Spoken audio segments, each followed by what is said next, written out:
Басында барлығы жақсы сияқты еді. Мен тұрмыс құрғанда 25 жастамын. Күйеуім салмақты, жауапкершілігі бар жігіт сияқты көрінді. Отбасымыз кедей емес, бай да емес, бәрі жететін, тыныш өмір сүріп келеміз. Алғашқы жылдары екеуміз бір-бірімізге қатты үйреніп кеттік. Қайда барсақ та бірге, түнде ұйықтарда жақсы көретінімді айтпай жатып ұйықтамайтынбыз. Кейде өзіме осы мен тым бақытты шығармын деп қорқып қалатынмын. Таңертең ерте оянып, оған таңғы ас әзірлеп берем. Көңіліме қарамаса да, жұмыстан шаршаған шығар деп өзімді жұбатам. Ол кезде мен әлі жұмыс істемеймін, үйде отырамын. Ол жұмыстан келгенде тамағын дайындап, теледидар қосып, жай ғана жанына отырып, тыныштықты бөліспей бірге отыратынбыз. Бірге үндемей отырып, бақытты болуға болады екен. Мен соны түсіндім. Ол кезде мен ештеңеден күмәнданбайтынмын. Себебі сендім. Жүрегімде қорқыныш жоқ еді. Бірақ бір нәрсе баяу өзгеріп жатқанын ішім сезетін. Тек мойындағым келмейтін. Басында ұсақ-түйек өзгерістер болды. Мысалы, телефонға бұрынғыдай еркін қарауға рұқсат бермейтін болды. Күліп сөйлейтініміз азайды. Қатты шаршадым деп ертерек жататынды шығарды. Сенбесем де байқай бастадым. Мен ол кезде әлі де өзімді кінәлі сезінетінмін. Бәлкім мен өзімді тастап жіберген шығармын. Сұлулығым кетіп қалған шығар.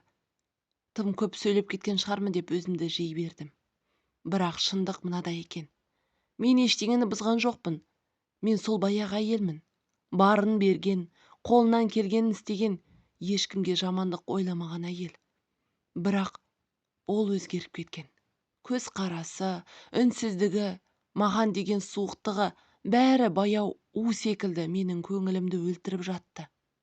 Жауапсыз хаттар, кеш келулер, достарымен отырмын деген сылтаулар көбейді. Мен сұрамаймын, себебі ішімнен сезем. Бірақ дәлел керек.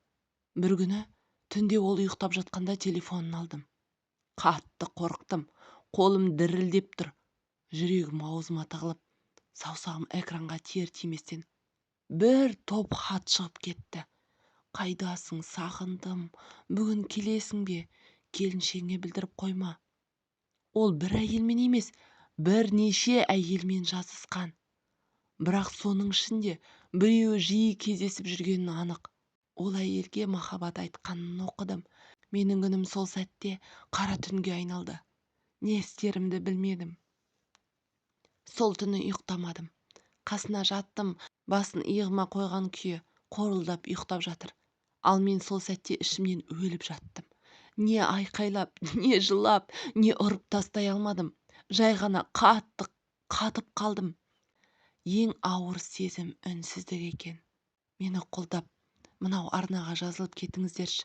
Бұл арнада шынайы сезімдер, өмірден алынған оқиғалар тек осы арнада. Мен сіздермен бөлісіп отырамын. Келесі күндері мен үндемедім, бірақ ішімде бәрі өртеніп жатты. Қарасам көзім жасқа толады. Содан бір күні күтпеген оқиға болды. Сол күні жексенбі еді. Ол тағы да мен достарыммен шығам деді.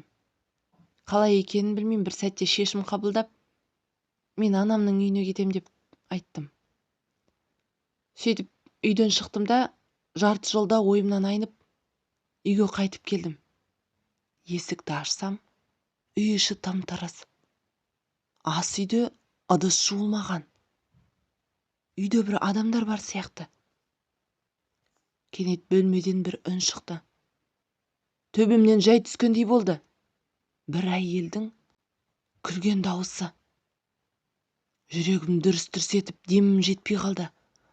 Аяғымды әрең басып, ақырын есікке жақындадым. Қолым дірілдеп тұтқаны ұстап тұрмын. Бірақ итеруге дәтім жетпей қалды. Ішкі дүнием арпалысып жатты. Ашсам не көрем? Көргім де келмейді, бірақ шындықты білгім келеді. Сол сәтте іштен тағы бір дауыс естілді. Әйелдің еркелеген күлкісімен оның жайбарақат жауап берген дауысы. Менің үйімде, сенесіз бе? Менің төсегімде, менің күйеуіммен. Сол кезде есікті ашып жібердім. Ол екеуі ештеңеге алаңдамай бірге отырған. Мені көргенде орнынан атып тұрды. Әйел сасқалақтап көрпені жаба бастады.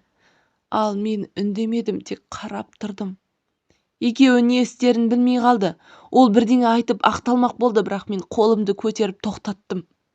Даусым тыныш, бірақ салқын шықты. Маған ештеңе айтпа. Мен бәрін өз көзіммен көрдім. Кетіп қалдым. Сол сәт өмірімдегі ең ұзақ жүріс болды. Үнсіз, көзім жасқа толы, бірақ ішімде әлде бір ауыр жүк түсіп қалғандай. Мен шындықты білдім. Енді жалған үмітім де қалмады. Сол күннен кейін менде бәрі өзгерді. Үйге қайтып бармадым. Телефонымды сөндіріп тастадым. Ешкімге ештеңе айтпастан жай ғана жоғалдым. Анамның үйіне барып, үндемей бөлмеге кіріп, ұзақ жыладым. Бірақ бұл жолғы жылауым да басқа болды. Бұрынғыдай жалынып, неге деп емес, іштей өзімді жоғалтқаныма жыладым. Бірнеше күн ешкіммен сөйлеспедім. Ол 100 рет хабарласты. Жібермеймін, кешір, қателестім деді. Бірақ менің жүрегім қақайырылып қалған еді. Мен неге бәріне көз жұмуым керек? Неге мен оны кешіруім керек? Неге өзімді құрбан еттім? Оның көңілін емес, өзімді ойламадым. Біраз күннен кейін айнаға қарап қалдым. Көзімнің асты көгерген, өңім бозарған, бірақ сол сәтте көзімнің ішінен бір мықты жанды көрдім. Иә, мен әлсіз емеспін, мен тек махаббатқа сенгенмін. Мен тек адалдықты үміт еткенмін. Ал енді мен өзім үшін өмір сүргім келеді. Сол күннен бастап мен бұрынғы мен емеспін. Бәрін кешірдім, бірақ ұмытқан жоқпын, себебі мен енді өзімді бірінші орынға қоямын. Бақытты болуға менің де қақым бар. Қанша жерден күйреп кетсем де қайта тұра аламын. Көпшілік ойлаған шығар, оның өмірі күйреді. Алдымен ұйықтадым ұзақ, себебі жаным шаршаған, тәнім шаршаған, жан дүнием демалғысы келді. Неге? Бұл сәтте мен неге сынып қалуым керек? Иә, әлсіз адамдар көбінде шарапқа беріліп, өзін өзі жоғалтып алады. Ал мен неге сол бір ер азамат үшін неге мен сынуым керек? Өз-өзімді қолыма алдым. Сол күні оянып, жай ғана күнге қарадым. Жарық, күн шыққан. Демек, өмір жалғасып жатыр. Мен де жалғасуым керек. Өмірді бірінші қадам өзіме күтім жасауды үйрендім. Кейін сыртқа шығуды бастадым. Жай ғана серуендеп. Бірнеше аптадан соң жұмысқа орналасуға бел будым. Қолыма алғаш жалақымды ұстаған күнімде өзіме көйлек алып алдым. Қызыл түсті. Айнаның алдында өзіме қарап тұрып, сен әдемісің, сен тірісің, сен барсың, жаным, қандай сұлусың, дедім. Фитнеске жазылдым. Алғашқы жаттығуларда жүрегім егіліп, тізем қалтырап жүрді. Бірақ ішкі ауыртпалығым бәрі мені алға итеріп тұрды. Бұрын сол жігіт үшін жылап көз ілмейтін едім. Енді өз салмағыммен күресіп, тер төгіп жүрмін. Айлар өтті. Салмақ та бірге кетті. Көңіл күйде түзелді. Көзім жайнап шыға келді. Айналам таңғала бастады. Саған не болды? Өте әдемі болып кетіпсің. Ал мен ішімнен тек қана мен өзімді қайтадан құрастырдым. Сол күн менің есімде мәңгілікке қалды. Ол күн мен өзіме ғашық болған күн. Күйеуім үшін емес, қоғам үшін емес, дәл өзім үшін өмір сүре бастадым. Көшеге шыққанда иығым тік, көзім нұрлы, қайда барсам да өзімді бірінші орынға қоямын. Жалақымды алған сайын өзімді қуантуға тырысамын. Косметика, әдемі киім, бір шыны кофе, бұрын ондай ұсақ дүниелерге мән бермейтінмін. Ал қазір дәл сол кішкентай қуаныштар жанымды емдейді. Бір күні жұмыстан келе жатып, автобус күтіп тұр едім. Қарсы бағыттан таныс бейне келе жатты. Бір қарадым. Сол бұрынғы күйеуім.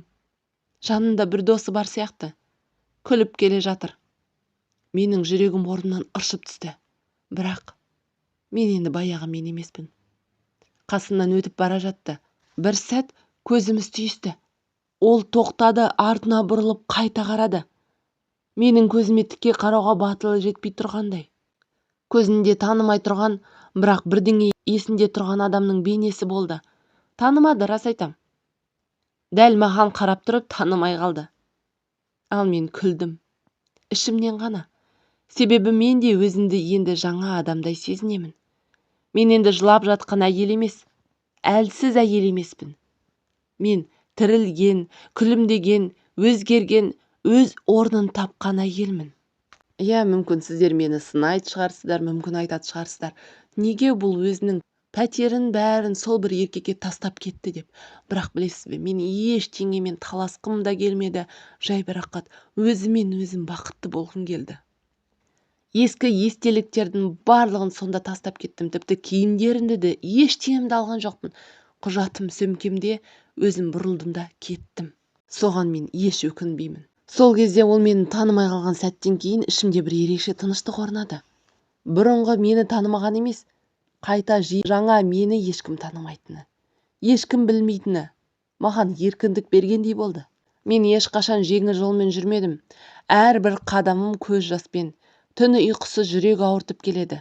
Бірақ дәл қазіргі айнаға қарағанда көзімде жарқыраған сенімді көремін. Мен оны жеңгім келген жоқ, мен тек өзімді қайта тапқым келді. Сол үшін арықтадым, оқыдым, жұмыс істедім, жаңа адамдармен араластым, жүзімді аштым, өмірге қайта келдім. Бағанағы айтқан, сол үйде тастаған киімдерім, сол үйде қалдырған заттарымның барлығы соған себепші болды. Маған олардың енді бір тиынға керегі жоқ. Себебі ол киімдердің маған мүлдем қажеті жоқ. Мен жаңамын. Жаңа фигурам барлығы өзіме ұнайды. Көп адам маған қарап, сенің орнында мен өліп қалар едім дейді. Бірақ мен оларға күліп қараймын, себебі мен өлмедім. Керісінше, дәл осы сәтте мен өмірге келдім.